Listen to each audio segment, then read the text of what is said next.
talk to Anthony Pompliano, Chairman and CEO of ProCap Financial. This week, ProCap is launching an AI-first financial research product on prediction markets in partnership with Kalshi. We should mention that CNBC and Kalshi also have a commercial relationship, which includes a CNBC minority investment. We're out of time, Anthony.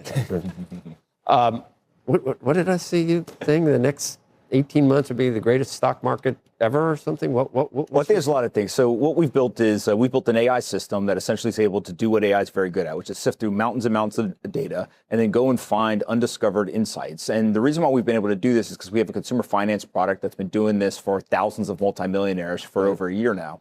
And one of the interesting things that the system's been able to identify is for the last 3 weeks in the stock market is up 3%. If you have 3 straight weeks of 3% gain or more in a week, that's only happened 3 times in history in 76 years. And during that period, the next 12 months, the stock market returned on average 33%. And so when you look at an analysis like that, it takes a lot of work. And so AI is very good at doing that type of stuff. And so the AI system that we've built, we think is really good at sifting through all this data. When you add in things like prediction markets, obviously the wisdom of the crowd, plus all of the economic data, the corporate data from public markets, the more data you give the system, the more it's able to find a lot of these insights. So after you've done all that, your conclusion was that we are on the cusp of a strong advance in equity prices. I find it very hard to not be bullish right now across both stocks, crypto, AI, et cetera. I understand that there's a lot of people who are worried about, inflation or the conflict in the Middle East, et cetera. But when you look at data point after data point, what it suggests is that the American economy is going through a manufacturing renaissance. We have this economic boom that we're living through, and the stock market, crypto, et cetera, should all do very well over the next 12 months. There's times when I check Bitcoin. I almost always know where it is based on what the NASDAQ is doing. I don't even have to look. Like today, what is it, 78 or something today? Because we went down yesterday. There it is, 78 too. So it's been in an upturn that has coincided with the move we've seen off. Well, that hasn't been true since it was true over the last 10 days. Since the Iran war started. If you look at stocks went down. Well, it initially didn't go down as much, right? But on a daily basis, it goes with risk on. Another really interesting stat comes from the team over at OnRamp. What they talked about is they looked at the last 7 financial crises since 2020. You can look at the banking crisis, you can look at Iran, you can look at COVID, tariffs, et cetera. And every single one of those, within the 60 days after that crisis kicked off, Bitcoin outperformed both the stock market and gold. And so I would make the argument that Bitcoin has now established itself as the king of safe haven assets. And a lot of people would say, what do you mean, cash or treasuries? If you look at the 60 days after the financial crises, every single one of them that's happened since 2020, Bitcoin has outperformed stocks, gold, cash, and treasuries. And so I think that the market is speaking and saying that something like Bitcoin is an asset that they want to hold during times of uncertainty. Although it's at 78 down from 125, so that doesn't feel that safe to anyone who bought it at 125.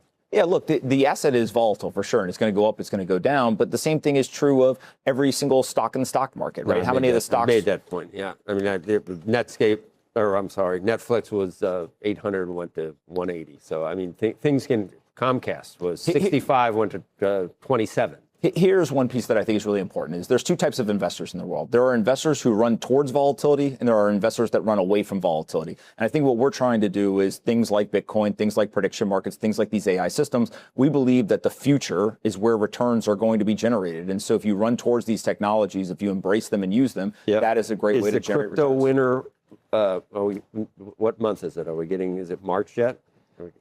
I am pretty confident that we bottomed at 60K. Could we go lower? Sure, but it feels like we probably bottomed at 60K. And when's the next halving? The next halving is I think next year. So will it hit new highs before the next halving? Is there crypto legislation that's needed before it makes another leg up? Will it make another leg up? Well, here's what I'll say is I own more Bitcoin today than I did before the drawdown. And we've got a public company, ProCap Financial, that they own more Bitcoin than we did before the drawdown. And I think that anyone who holds Bitcoin and doesn't think that it's going to hit a new all-time high at some point in the next 2 or 3 years, then maybe they don't really understand what they own. All right.